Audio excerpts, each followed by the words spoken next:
Hello, I'm Jiayi. Think back to the last time you watched the Olympic Games. Have you ever cheered for an athlete or a country, even before the competition began, when you actually never paid attention to them? Why do we naturally put ourselves in the shoes of one side and get excited about our victory, just through broadcasting and commentary? The core point we want to put forward today is this feeling does not arise completely naturally, but is constructed within the media narrative. In many cases, the media will unconsciously establish a distinction: who is regarded as us and who is regarded as them. This distinction is often accomplished through different narrative approaches, visual presentations, and language expressions.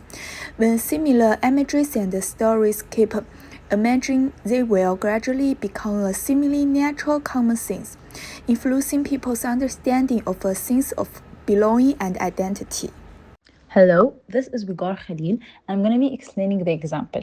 One clear example of how global media works can be seen during the Olympic opening ceremony broadcast. During the ceremony, every country enters the stadium in the same order, with the same music and the same performance happening at the same exact time. In that moment, billions of people around the world are watching the same global event. However, the way this event is shown to audience is not exactly the same everywhere. Different national broadcasters focus more on their own teams and athletes. For example, a British broadcast may show close-up shots of Team GB entering the stadium with commentary that highlights their achievement and national pride. At the same time, a Chinese broadcast may focus more on the Chinese team, celebrating their athletes and their importance.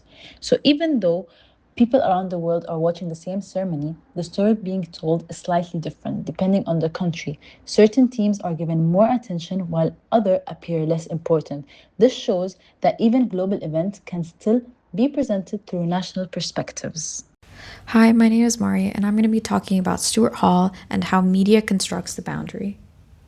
When we watch an Olympic opening ceremony, it feels like we're seeing a direct reflection of a nation's soul.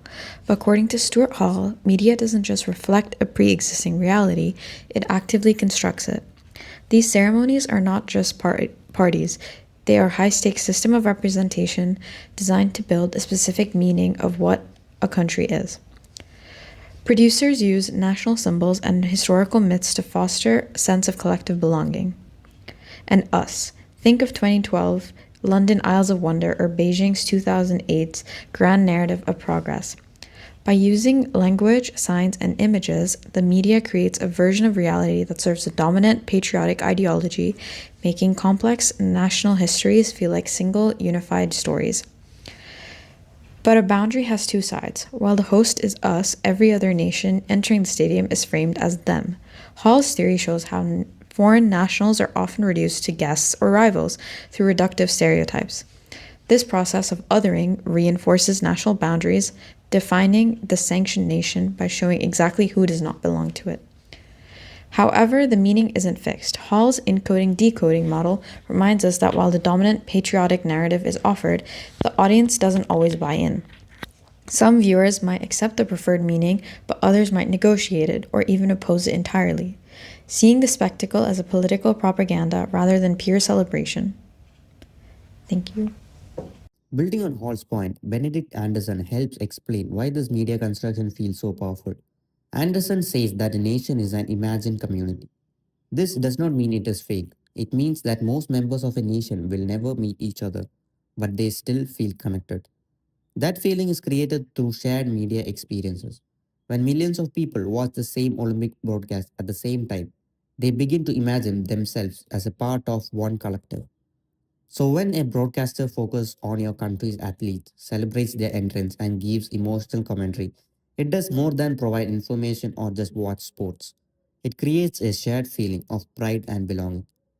Even though viewers are strangers, the broadcast makes them feel united.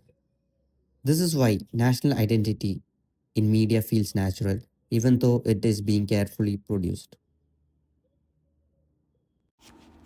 Hi, this is Strohan, and this is our conclusion.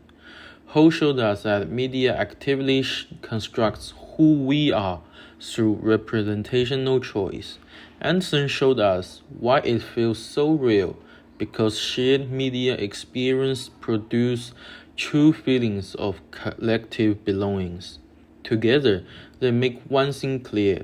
The next time you feel great national pride watching a broadcast, ask yourself, is this something I feel or something I was told to feel?